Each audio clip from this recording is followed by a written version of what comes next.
¿Cómo les va? Muy buenos días. Esto es la primera mañana, hermosa mañana en términos climatológicos. Estamos empezando con ella, con Verónica Benaim. ¿Cómo le va, Benaim? Que dice buenos días. ¿Qué tal, Pato Méndez? ¿Cómo te va? Bienvenidos a todos a la primera mañana, día jueves. O sea, jueves, ¿no?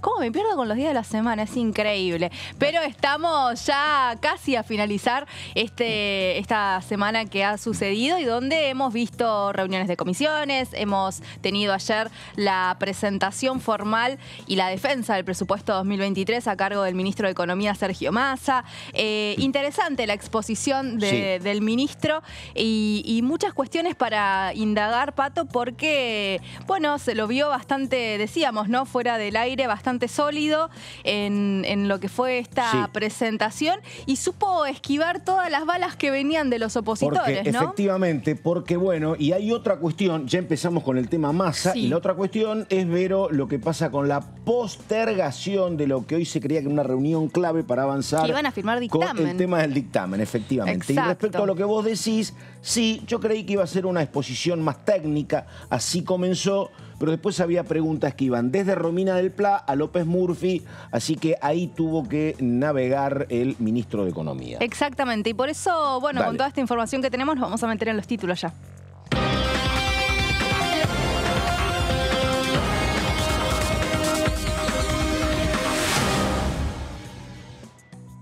Sergio Massa encabezó ante los integrantes de la Comisión de Presupuesto y Hacienda de Diputados y de los titulares de los diferentes bloques políticos la presentación del presupuesto 2023. Durante la presentación que se desarrolló en Pasos Perdidos, el ministro estuvo acompañado por la presidenta de la Cámara de Diputados, Cecilia Moró, y también por el presidente de la Comisión de Presupuesto y Hacienda, Carlos Heller. En ese marco, Massa definió el presupuesto como prudente y realista, planteado con responsabilidad, y destacó la importancia de la búsqueda de consensos para su aprobación.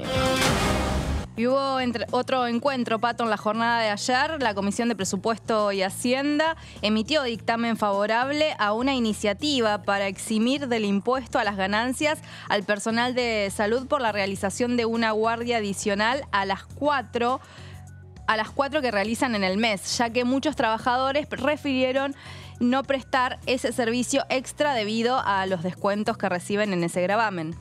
Los trabajadores de la salud realizan 4 guardias por mes, pero cuando deben hacer una quinta tienen que pagar ganancias, por lo cual muchos de ellos evitan realizarla. Y por ese motivo la comisión emitió un dictamen en base a un proyecto del diputado Goyán del Frente de Todos para que en estos casos no tengan que pagar el tributo. Y también el proyecto de ley enviado por el Poder Ejecutivo que busca actualizar el Registro Nacional de Barrios Populares, la prórroga de la suspensión de desalojos como garantía para la implementación de la ley y resguardar el derecho a la vivienda por el plazo que dure la declaración de utilidad pública, que son 10 años, logró un dictamen de consenso. La iniciativa apunta a declarar la emergencia sociourbana, sanitaria y ambiental en los barrios populares por el plazo de 2 años, garantizar servicios públicos e incorporar la perspectiva de género como criterio de prioridad para la titularidad de las viviendas.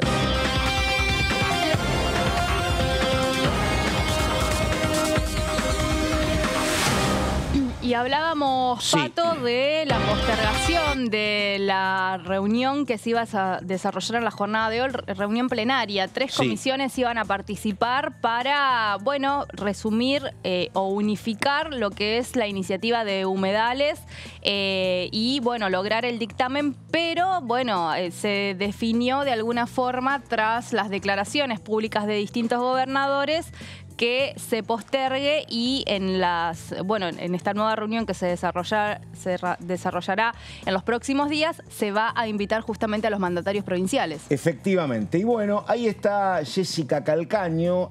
Ayer, también lo decíamos al comienzo, una exposición muy prolongada. Primero datos técnicos, después preguntas y respuestas con diputados del presupuesto 2023. Muy atenta a todo, ahí está Jessica Calcaño. Jessica, buen día, ¿cómo vamos? ¿Cómo están? Buen día, Vero, buen día, Pato. Buen día, bien, buen día, buen día. ¿Por dónde empezamos, Calcaño? A mí, ¿sabés qué me llamó la atención? Que había un montón de cosas, Pero lo que dijo el ministro de Economía sobre que en febrero, este es un temazo, se define la licitación sobre el 5G. Es un temazo esto, porque tiene que ver con una gran pelea sobre si se contratan tecnología americana o tecnología... Efectivamente. La geopolítica. Efectivamente. Así que dijo en febrero la licitación, había otro montón de cosas. Esto que era en febrero no lo sabía, así que... ¿De qué lado del mundo te vas a parar? Exactamente. Sí. ¿No? Todo ido, y aparte Sergio Massa tuvo reuniones, viajó a Estados Unidos hace no mucho, pero también tuvo reuniones bilaterales con la embajada china, así que será una incógnita ver qué pasa con eso. Pero sí, fue un anuncio importante porque además en la exposición inicial el rubro de telecomunicaciones lo puso como uno de los motores también del crecimiento, que está un poco relacionado con esto que decías, Pato, de la licitación del 5G. Totalmente. Y después otras cuestiones, Jessy, me parece importantísimas. No se le dejó de caer de la boca la palabra litio. Claro. Fue uno de los temas principales, me parece, de la exposición del ministro. Y lo otro vinculado a la inflación, que, bueno, tuvo repercusiones luego con un tuit de la vicepresidenta. Sí, cierto, sí. Sí.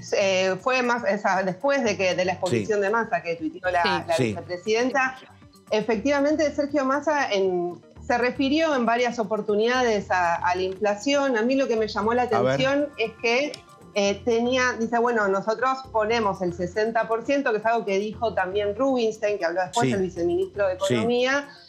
Nuestra meta es la pauta es 60% de inflación. Pero un poco como que lo puso como un techo. Dice, en realidad tenemos variables que podrían ser menos. Dijo, en realidad podríamos llegar al 40% de la inflación. Piso y techo, hay ciertos desórdenes.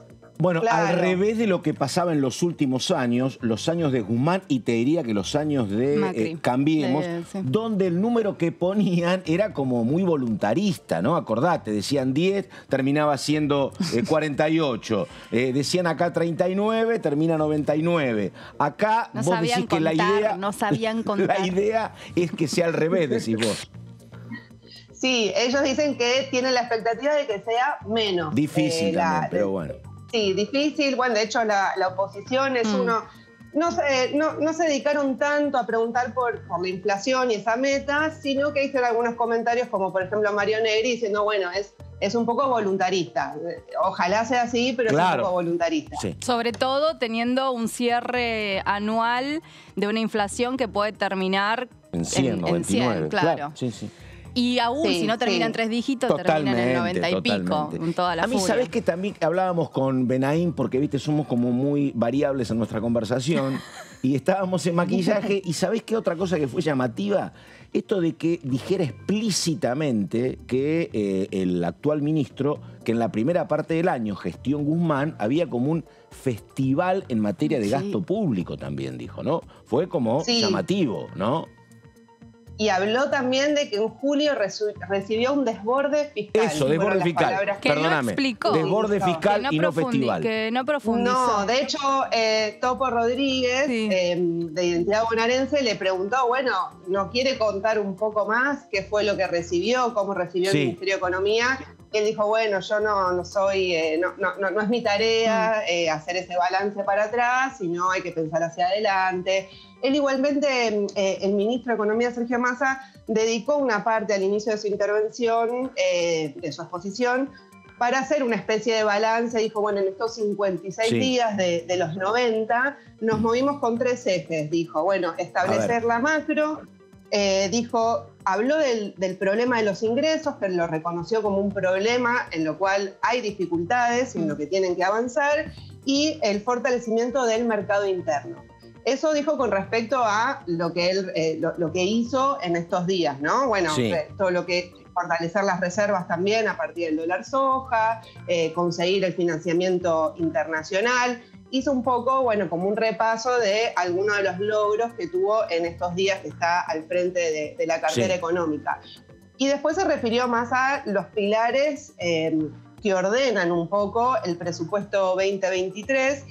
Ahí habló de orden fiscal, habló también de crecimiento del superávit comercial, fortalecer las reservas y la inclusión social. Claro. Esto, bueno, tiene relación también con lo que comentaban ustedes que estuvo el tuit de la vicepresidenta. Claro. Y además, a mí me llamó la atención también que en varias oportunidades del discurso de Sergio Massa se refirió al problema de la concentración de la renta. Sí.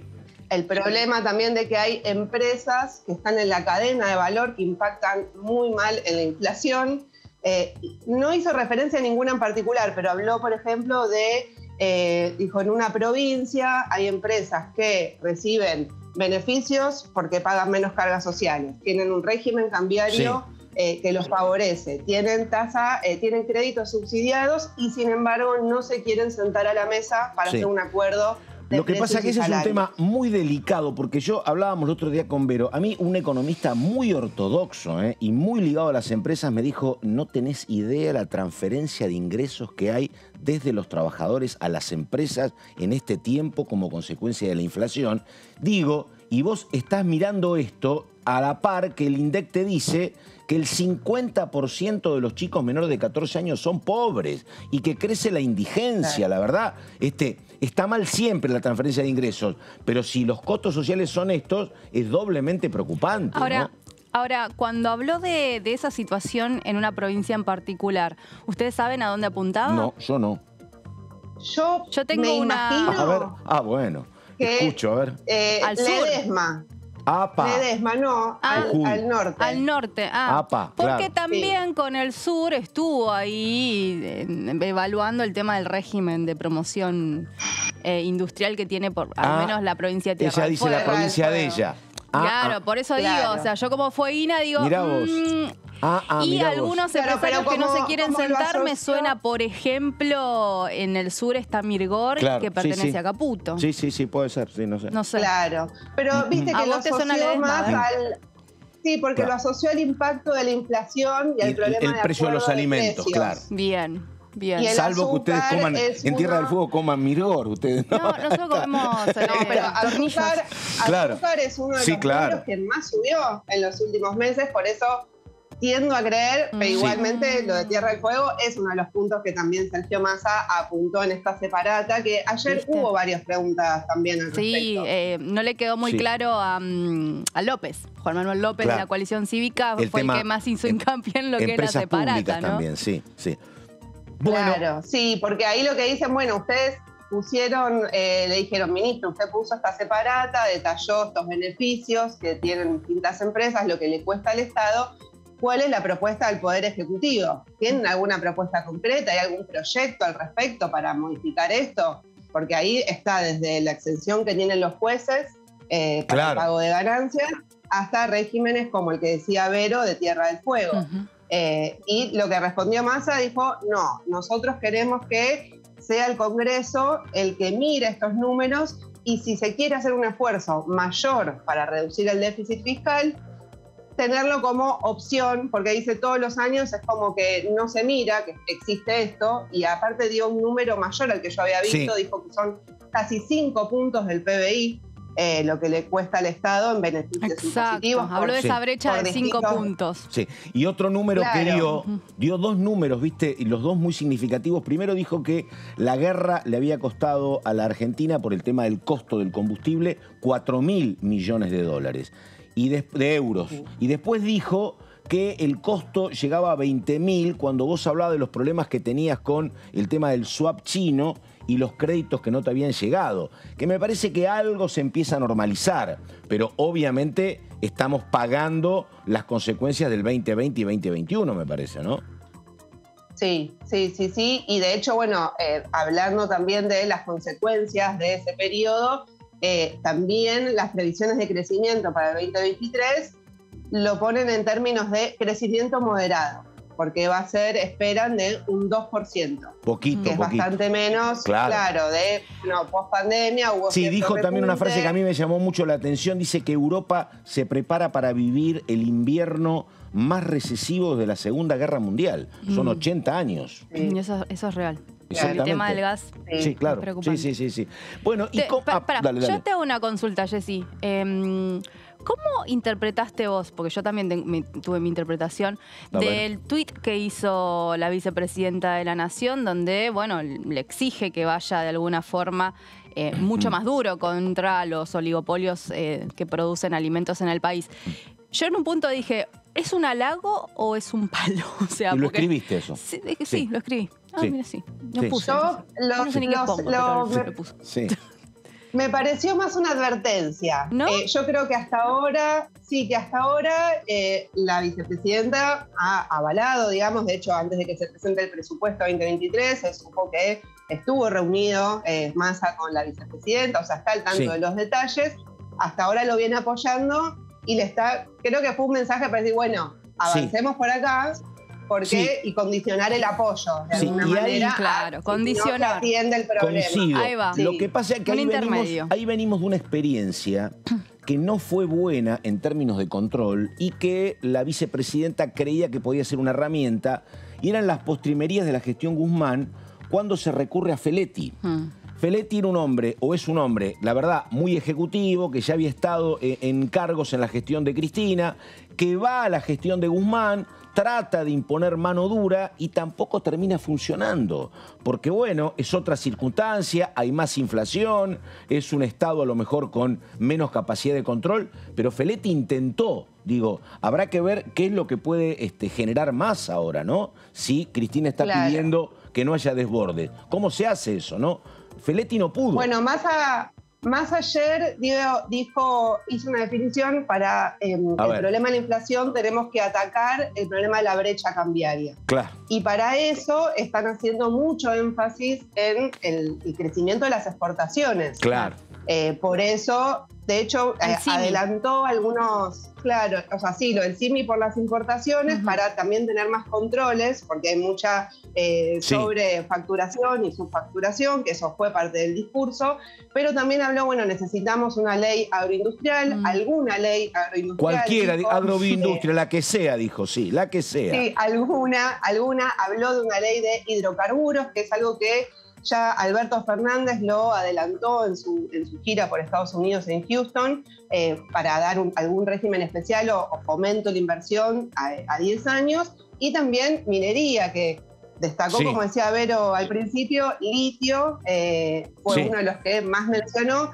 Y yo creo que de alguna manera dio como un mensaje por el debate que hay de humedales, que después salió el comunicado diciendo que escuchar a los gobernadores, porque destacó que hay muchos proyectos sobre el litio, que van a implicar un crecimiento de las exportaciones si se avanza con esos proyectos, y que estaban como a la espera también de que se cierre uno de esos proyectos pronto, y que entendía que tenía que ser sustentable, resguardar el ambiente, pero que es el futuro, entonces que hay que además en estos días estaba leyendo que empieza a experimentarse la explotación del litio de una empresa nacional en Catamarca, en Jalil a la cabeza, que fue además uno de los gobernadores que estuvo hablando desde Estados Unidos sobre esta cuestión, y diciendo, un mismo gobernador del oficialismo, invitando a los legisladores de la Comisión de Recursos Naturales a que vayan a conocer el lugar antes de sancionar cualquier tipo de iniciativa. Así que ahí Massa retoma esta cuestión, y de afuera queda que básicamente sigue predominando el negocio más que la ecología, ¿no? Sí, y además recordemos que el interés de las provincias también es porque en las provincias queda una parte de regalías. Claro. Entonces, también en esta discusión sobre, bueno, todos están haciendo un esfuerzo para achicar el déficit fiscal, y eso implica recortes a las provincias, también avanzar en este tipo de proyectos es la manera que tienen las provincias de hacerse de recursos propios. Ahora, fíjense cómo funciona el tablero legislativo o el Tetris legislativo. Juntos por el Cambio, el Frente de Todos, se ponen de acuerdo, deciden postergar para convocar a gobernadores, y te salta a la yugular el Interbloque Federal, que dice... ¿Cómo puede ser? ¿No? Te saltó Camaño, te saltó el Topo Rodríguez. El diputado Esteves. También el Frente de Izquierda. Que genera el desplazamiento, el Frente de Izquierda. ¿Cómo funciona, no, el Tetris? Ahí ya... A mí ahí la verdad, ¿no? Yo lo iba a plantear. A mí yo no termino de entender la estrategia de convocar a un plenario de comisiones, el oficialismo, sin tener chequeado el tema de los gobernadores. Sí. Que se quejen los gobernadores y que vos digas, ah, perdón, Catamarca, Salta, Jujuy, se están quejando, los tengo que escuchar. Digo, me resulta como muy... Yo supuse, si vos convocás un plenario y decís, mirá, ya está todo debatido, o este jueves o el próximo por hoy, vamos a emitir dictamen, yo pensé que todo cocinado y los votos. Ahora, y no estaba ni la fecha para el tratamiento, ni tampoco los votos. Claro, ¿no? Y hay legisladores que responden directamente a estos gobernadores. No hubo un mensaje, se tenían que ir a Estados Unidos a plantear la situación. La verdad que yo no... Rarísimo, exactamente. Sí. Yo creo que un poco estuvo el apuro también... El peso, la presión de el lo que emplazamiento. Estaba pasando en Rosario. Y el emplazamiento. Sí, por el problema de lo que estaba pasando en Rosario, que generó mucha presión, había movilizaciones, había un apuro, o sea, por lo menos todos los que son de Santa Fe, de los distintos bloques, estaban muy presionados para dar una respuesta. El mismo Mirabella, Jessy, del Frente de Todos, que convoca a los Germán intendentes. Martínez. Claro. Decime una cosa, Jessy, te pregunto, por lo que uno ve, parecería que no sería tan traumático el tema de votar y aprobar este presupuesto. ¿O estoy mirando equivocado? Parecería que no. No, comparto. Sí, comparto porque fue un tono ayer muy cordial, desde Juntos por el Cambio, incluso saludando que se esté haciendo esta agenda, que es distinto a lo que pasó con el presupuesto 2022, que la FINA incluso llegó a decir, bueno, estamos como felicitando los esfuerzos para llegar al equilibrio fiscal, de lo que estaba presentando Sergio Massa. Si bien hubo obviamente críticas a partir de las preguntas que se hicieron, fue muy cordial con Juntos por el Cambio. Lo que sí se coló ayer fue, bueno, más el reclamo desde el Frente de Izquierda por el conflicto del neumático, que está en la tapa de todos los diarios, que sigue sin resolverse. Y bueno, justo Massa, como había dicho que les quería habilitar las importaciones a las empresas del neumático, bueno, fue parte del cruce que tuvieron Romina del Pla y Miriam Bregman. Es que la coyuntura no podía faltar. Estaba la cuestión de los neumáticos, sus declaraciones el día anterior, y el INDEC informando el número de pobreza y de indigencia en el mismo momento que estaba exponiendo el ministro. Esas cuestiones no pueden no estar en la agenda de la presentación. En el tema de los neumáticos, Romina del Pla logró que Massa también dé una definición contra el mismo sindicalista con nombre y apellido, ¿no? Cuando dice mintió, Crespo. Crespo, pero lo nombra, o sea, nombre, apellido, me pareció jugado porque fue duro, digamos, en ese punto, ¿no? Sí, fue... Yo creo que de alguna manera ratificó un poco lo que había dicho el día anterior, porque bueno, él dice, hay inflexibilidad de las dos partes, pero más bien se inclinó a cuestionar, a seguir cuestionando el sindicato y apoyar más a las empresas, digamos. Es un poco lo que volvió a ratificar. Hay un tema muy delicado en esto, me parece, es que creo que empresarios, la CGT, el gobierno, creo que están razonablemente preocupados porque si el estilo combativo que tiene el gremio de neumático los lleva a mejoras salariales de verdad y a un triunfo sindical, me parece que al resto les preocupa que ese estilo se replique. Bueno, me parece que hay algo de eso. Y bueno, y debería ser así. Creo que Bregman fue la que dijo, ¿usted cree que con el 30% de aumento de salario se puede vivir? Se puede vivir con una inflación que duplica, pero me parece que no es solo el gobierno, me parece que hay varios preocupados porque este conflicto resulte con un mejor ingreso para los trabajadores, me parece, ¿eh? Sí, porque además puede impactar. De hecho, una de las cosas que explicaban ayer del presupuesto es que hay ciertas estimaciones, pero que después cuando haya paritarias de estatales, de docentes, hay cuestiones que se terminan de ajustar, digamos, ¿no? O sea, hay como destinado una parte, pero faltan precisiones sobre eso. Y siempre, bueno, un conflicto de estas características que tiene un alto impacto puede repercutir a que otros gremios... Sí, me gusta que piensen eso, porque si camioneros y los bancarios cierran siempre por encima del resto de los sindicatos, ¿por qué no equiparar a los otros gremios de trabajadores? Es bastante injusto, me parece. Bueno. Verlo así. No, y además que es una realidad que el propio ministro reconoció que hay un problema con los ingresos y que vienen, o sea, son 6 años de mucha pérdida. Y te digo otra cosa, las características del convenio hace que sea prácticamente el único, puede haber algún otro, en el cual tenés la imposibilidad concreta de tener otro trabajo. Porque los que tenemos relación de dependencia tenemos 6 horas en el periodismo y hay muchos otros docentes, hay turnos de 8 horas con francos fijos. Este es un chino el estilo de trabajo de los empleados del neumático. Le cambian los francos y le cambian los horarios y tienen la total imposibilidad de tener otro trabajo. En una Argentina donde todo el mundo busca 2 empleos, acá no tenés, efectivamente. Sí, no tienen fines de semana, no tienen feriados.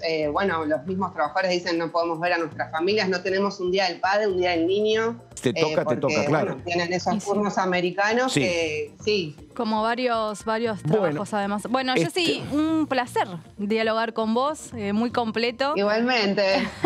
Chau, Calcaño. Te esperamos la próxima semana. Dale. Chau, Calcaño, gracias. Adiós.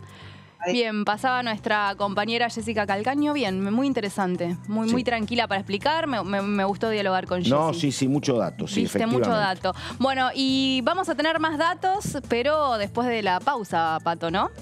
¿Cómo no? Enseguida estamos con un diputado invitado, viene Solabarrieta, mucha información hasta las 10. ¿Diputado? No, viene después. Está casi diputado. Está casi, ¿no? Vamos a una tanda y volvemos. Vamos, dale.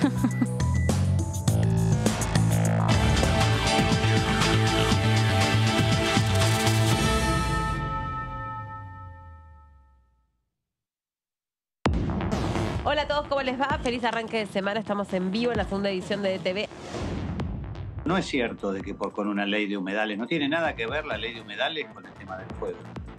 Esto es toda una enorme movida que no tiene ningún sentido si vamos por la ley de humedales.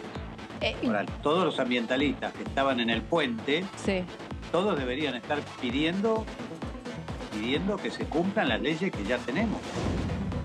A mí me parece que es buena, que hay que dejarle de tener miedo a esto de que bueno, no, pero no se puede consumir los restaurantes. Bueno, empezar a trabajar algunos otros temas, ¿no? Culturalmente, el conductor responsable, el manejo de otros vehículos que nos puedan trasladar y transportar a los lugares donde queremos ir. Pero yo creo que es bueno que se avance en este tipo de ley. Me parece que va a bajar la cantidad de accidentes y muertes por accidentes de tránsito que estamos teniendo. DTV, segunda edición, de lunes a viernes. ¿Buscás naturaleza? Entrá a larutanatural.gov.ar y elegí tu próximo viaje por Argentina.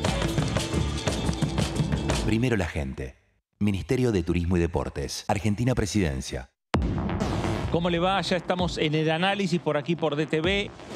Necesitamos para el Chaco y para el norte, ¿no? Una de ellas, fundamentalmente, el nuevo puente Chaco-Corrientes, que es una herramienta fundamental para asegurar la transitabilidad y la unión no solo de la provincia de Chaco con Corrientes ni la ciudad de Corrientes con Resistencia, sino porque es una herramienta fundamental para asegurar el tráfico del Mercosur.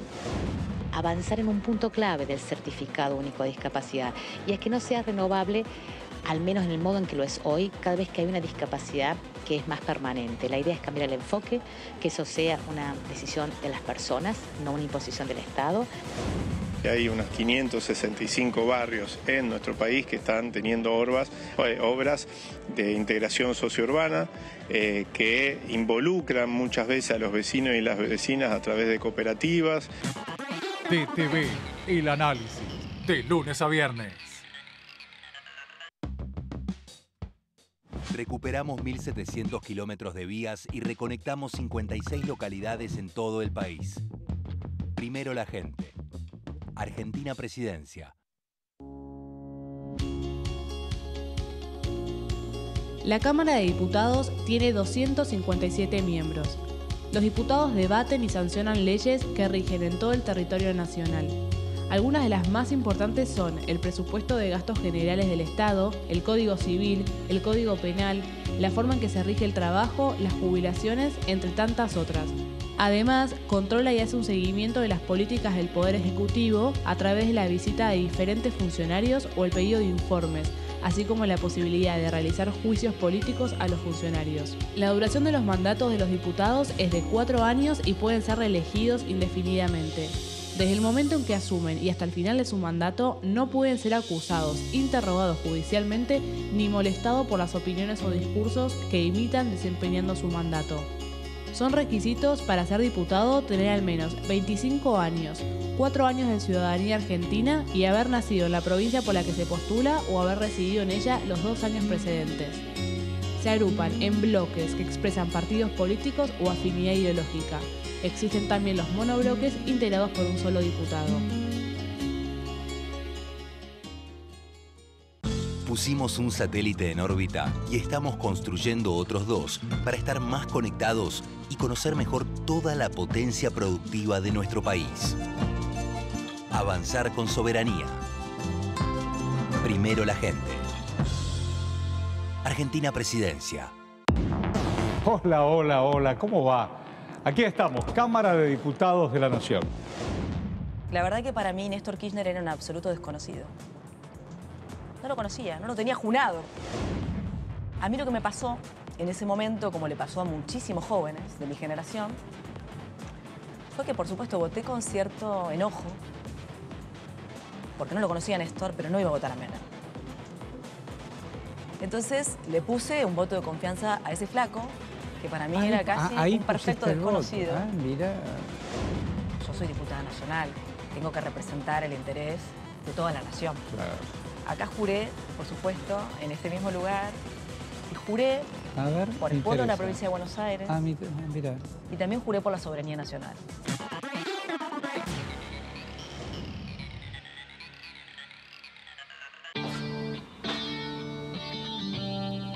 Joaquín, mirá, llegaste a casa. Los 3 llegamos. Cada vez más argentinas y argentinos están llegando a su casa propia porque seguimos construyendo y entregando viviendas. Primero la gente. Ministerio de Desarrollo Territorial y Hábitat. Argentina Presidencia.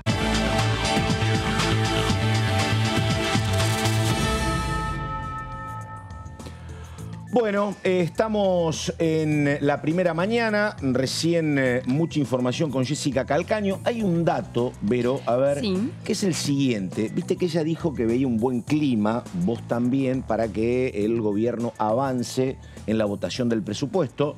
Todavía dijo algo más, Massa, para mí es una gran herida haber sido el presidente de la Cámara. El único presidente que no le votaron un presupuesto. Efectivamente, no le votaron el presupuesto, así que me parece que están haciendo un montón de cuestiones desde el oficialismo y la oposición para que esta vez sea distinto. Y me parece que parte de ese convenio no escrito es que algunos proyectos más confrontativos queden, no sé si marginados, pero rezagados.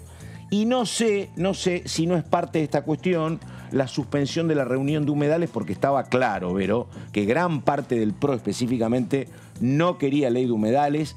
Y también me dicen que la famosa cuestión de la Corte Suprema está como no en la agenda más urgente de ninguna manera. Ninguna cuestión judicial está en la agenda urgente de la Cámara de Diputados. Y por otro lado, no solo el PRO o Juntos por el Cambio no quería la ley de humedales. Me parece que tener a gobernadores del mismo oficialismo diciéndote, fíjate lo que, o sea, para conformar a los grupos ecológicos me vas a arruinar a mí la situación. Me parece que eso también influye en las definiciones de por qué hoy se posterga esta reunión plenaria. Porque, bueno, es una manera elegante también de decir, bueno, vamos a patear seguimos pateando esta iniciativa. Recordemos que hace 10 años no se presentó en varias oportunidades, tanto en Senado como en diputados, y nunca llegó a buen puerto porque siempre jugaron distintos intereses por sobre lo ecológico. Y por otro lado, me parece que, bueno, hay otras cuestiones que también son importantes. Hoy veía que siguen insistiendo tras casos y casos que suceden todos los días con una iniciativa por una ley de adicciones, ¿no? Es un tema que no es menor y que yo no veo, me toca tratarlo en otros medios, la preocupación, pero no veo que acá nadie tome el guante para avanzar en eso, ¿no? Por eso me parece, digo, que van a estar enfocados, muy enfocados en el tema presupuesto y en muy poco más, porque como me decía un diputado oficialista, mirá, demasiado tenemos con tratar de enmendar lo que pasó el año pasado. Vamos a trabajar para ponernos de acuerdo con el presupuesto. Tenemos que reunir 129. No nos pidan más nada que nos complique esto. Eso por un lado. Y por otro lado hablé ayer con un hombre de la oposición que me planteó un dato bastante raro en función de lo que pasa con Humedales, que me dice, yo no entiendo por qué nunca el oficialismo puso en debate un proyecto que había elaborado el COFEMA, que es una corporación que se apunta efectivamente al cuidado del medio ambiente, que había sido despachado en julio de este año, hace muy poco tiempo, que contaba con el impulso del Ejecutivo, repito, este proyecto, que dicen que era un proyecto sobre el cual se podía trabajar con la oposición en mejores términos. Pero bueno, dato, repito, de un opositor que me dijo, mirá, discutimos eso y no el del COFEMA, que creo que era más sintetizador. Así que nada, Benaim, eso. Bueno, y a mí me parece también un poco esta situación de que decís del presupuesto, que hay que enmendar lo que sucedió el año pasado. También hay una realidad, hay un contexto en el que todos saben que no se puede prorrogar un presupuesto del 2021 de cara al 2023. O sea, a ver... Exactamente. Seamos serios, ¿no? O sea, claramente es algo que, sea como sea, lo van a sacar. Para mí sale o sale, pero por una cuestión de que no hay chance ni margen para seguir estirando un presupuesto del 2023, que yo ya no sé cuántas partidas quedan por ejecutar. Vamos con Sergio Massa, ministro de Economía, que ayer decía lo siguiente. La guerra a la Argentina le lleva costados 4.900 millones de dólares. Que además tienen su correlato en términos fiscales en pesos. Básicamente por el aumento de los precios de energía, porque Argentina tiene la necesidad para sostener los niveles de actividad, para sostener los niveles de producción, para sostener el funcionamiento del sistema energético en nuestros hogares, tiene la necesidad en el periodo invernal de importar energía. Y costó 4.900 millones de dólares y podría haber costado más. Tuvimos la suerte, y digo la suerte porque fue solo fortuna, de que la temperatura del último mes del invierno fuera 1 grado más alta que el promedio, que Argentina pudiera en el mes de agosto tomar la decisión, como tomamos, de redireccionar barcos, tomar la decisión, como tomamos, de reemplazar energía de GNL por energía hidroeléctrica de Brasil. Y eso nos permitió un ahorro y un ingreso por redespacho de barcos que dejó de comprar la Argentina y que fueron vendidos a un precio mayor a los países europeos. Pero nos dejó un daño enorme en términos de resultado fiscal y en términos de resultado de reservas, que no es el único desde el impacto geopolítico. Los cambios de condición, la retracción que se produjo a nivel global y que se va a seguir produciendo. Vamos a tener seguramente en nuestro verano, que es el invierno europeo, la mayor recesión que se conozca desde la Segunda Guerra Mundial en Europa. Nos generó además una situación desde la geopolítica de retracción que suspendió para la Argentina la posibilidad de acceder a algunos beneficios que estructuralmente fortalecían las metas de acumulación de reservas. Se suspendió el otorgamiento de un préstamo de derechos de giro por 6.200 millones de dólares que estaba acordado con Rusia. Se suspendió la ampliación del swap chino por 9.000 millones de dólares. Y uno podría, así a prima facie, sin entrar en otros detalles que la geopolítica terminó impactando en términos de funcionamiento de multilaterales, plantear que a la Argentina la guerra le lleva costados 20.000 millones de dólares. Y de Sergio Tomás Massa, Pato, que presentaba ayer el presupuesto 2023, nos vamos a ir a Gabriel Felipe Chumpitas. Vamos a presentar entonces así la sección Mis Proyectos.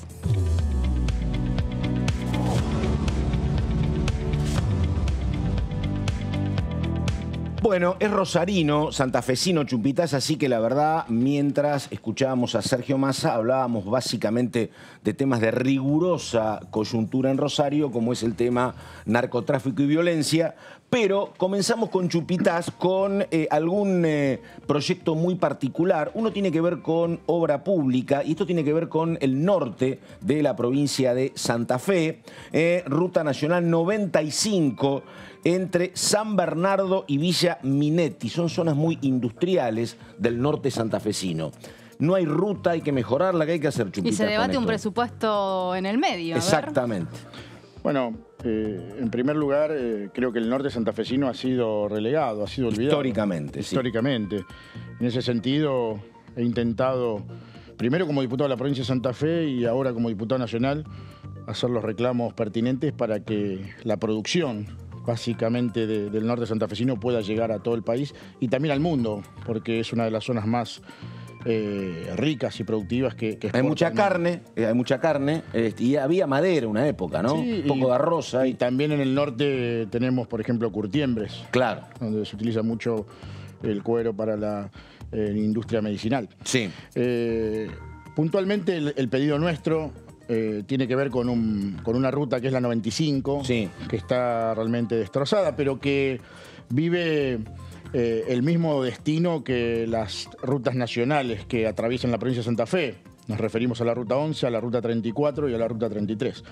El pedido de la ruta 95 lo hicimos junto a la diputada nacional Victoria Tejeda, aquí en el Congreso Nacional, y junto al bloque que conduce Maximiliano Puyaro en la provincia de Santa Fe. Ese es un reclamo histórico que nosotros tenemos los santafesinos en el norte y que obviamente le acercamos a nuestros dirigentes y a los ciudadanos. ¿Y no se puede pedir esto en conjunto con los diputados del Frente de Todos, por ejemplo? ¿No se puede pedir, digo, para que tenga más volumen? Bueno, en esa tarea justo estábamos dialogando, tratando, moviéndolo en comisión, de manera de que pueda tener consenso y avanzar. ¿Cuánta plata es? ¿Es mucha plata? Sí, son varios millones, la verdad que de pesos. De pesos, sí. Estamos hablando de pesos, es mucho, pero creo que la vida está por encima de todo. ¿Y en las obras del presupuesto 2023 no figura? ¿O figura? No, eso no figura, lamentablemente, y ahí tenemos una visión muy particular sobre el presupuesto, que si bien recién empieza la discusión, ayer participamos de la reunión que presentó el ministro de Economía, pero la verdad que históricamente la provincia de Santa Fe, puntualmente mi ciudad, la ciudad de Rosario, ha sido también relegada. En ese sentido creemos que hay una matriz de coparticipación invertida en lo que tiene que ver con los ingresos y el presupuesto en la Argentina. Me refiero a una zona muy productiva, que es la provincia de Santa Fe, y a la hora de coparticipar, a la hora de participar justamente en la devolución, le llega, no vamos a decir prácticamente nada, pero le llega muy poco. Está en la situación de Buenos Aires, por ejemplo, que plantea lo mismo Buenos Aires, ¿no? La provincia de Buenos Aires. Creo que son situaciones distintas, entendiendo que... Pero el tema de coparticipación tiene que ver con lo que pasó allá por el 88, más o menos, que se modificó el régimen de distribución de coparticipación. Yo tengo un pensamiento, una visión que cada territorio de la República Argentina, si realmente queremos construir un país federal, debe ser tratado de manera individual. No es lo mismo tratar la Ciudad Autónoma de Buenos Aires que obviamente la provincia de Santa Fe. Y diputado, otra de las iniciativas que presentó está vinculada un poco a la coyuntura nacional y a los cortes, ¿no? Y a campes que se están haciendo en la 9 de julio en la Ciudad Autónoma de Buenos Aires, grupos de piqueteros por tema planes sociales, y usted en este proyecto solicita medidas al gobierno nacional para implementar esos cobros de planes sociales. Exacto, nosotros proponemos la utilización de un medio electrónico o de una tarjeta, de manera de cortar principalmente los intermediarios de los planes sociales, que es el mayor problema que tiene hoy la República Argentina, que son verdaderos extorsionadores de este gobierno, del anterior y del anterior también, de todos los gobiernos. Esos personajes que le hacen mucho daño a la Argentina hay que cortarle el acceso al dinero. Podría ser, ese sistema se utiliza y funciona para la UH, por ejemplo. La UH es un depósito bancario, no hay intermediario. Nosotros entendemos que, el beneficio tiene que llegar directamente a la persona que lo necesita. No estoy diciendo que se corten los planes. Por eso digo, por eso le digo. Pero digo, la UH funciona sin intermediarios, efectivamente. ANSES transfiere directamente a la caja de ahorro de la persona. De todas maneras, es interesante, pero no deja de... A ver, lo que quiero decir es que las personas pueden seguir recibiendo planes sociales por más que de manera arbitraria, por más que el cobro sea virtual, digo. Sí, pero porque yo te elijo a vos, vos te anotás y vos... Todos conocemos que hay un porcentaje, una parte de ese ingreso que se lo quedan las organizaciones, que se han convertido... Han transformado de organizaciones sociales, pasaron a ser organizaciones delictivas, que molestan al que quiere transitar, al que quiere trabajar, al que quiere hacer deporte, al que quiere estudiar, molestan al argentino. La verdad que los cortes, a mi entender, tienen un límite en la Argentina. El argentino está cansado de esta metodología extorsiva y además estamos, también hay que decirlo, ante la cuarta generación de personas que no trabajan. Y lamentablemente estos intermediarios se abusan de esas personas. Una consulta. Otro proyecto es asociaciones sindicales, modificación sobre dirección y administración, paridad de género, que es un temazo, y requisitos para cargos directivos. Es un tema muy amplio, donde yo le voy a preguntar después por qué no es más amplio todavía, pero ¿a qué apunta el proyecto? Bueno, apunta que nosotros tenemos una visión de país que tiene que ver con apoyar al emprendedor, al empresario, a quien genera empleo, a quien genera riqueza. Sí. Y hoy en la Argentina vemos que hay un grupo de sindicatos, no todos, pero hay un grupo de sindicatos, mayormente los que se relacionan al sindicato de camioneros, Moyano, a CGT, etcétera, que han tomado una metodología extorsiva hacia las empresas y bloquean y no permiten trabajar y son violentos. Lo vimos hace unos días que entraron 70 sindicalistas o 70, en este caso, participantes del sindicato de camioneros y le pegaron y destrozaron una fábrica, le pegaron a 6 personas, al dueño, a los empleados. La verdad que lo que estamos viviendo en términos sindicales es un espanto en la Argentina. Que una persona no pueda llevar adelante su empresa, su pyme, que genera empleo, que genera riqueza, porque tiene que estar de rehén de la mafia sindical, que no es lo mismo que los sindicatos. La mafia sindical son quienes cometen los delitos y el sindicato es una entidad que beneficia al trabajador y que tiene que existir y que tiene que trabajar, pero no de esa manera. Nosotros proponemos democratizarlo, que tenga mayor participación las mujeres, que tenga mayor participación los jóvenes, pero principalmente que no sea eterno el cargo de secretario general. Puede ser. Ahora digo... hay varios proyectos en ese Ahora, a mí me parece esto que está bien, pero ¿sabe dónde yo creo que debería ser más extensivo? ¿Por qué pedirle democratizar y por qué pedirle esto de incorporar a mujeres a los gremios y no a las entidades empresarias?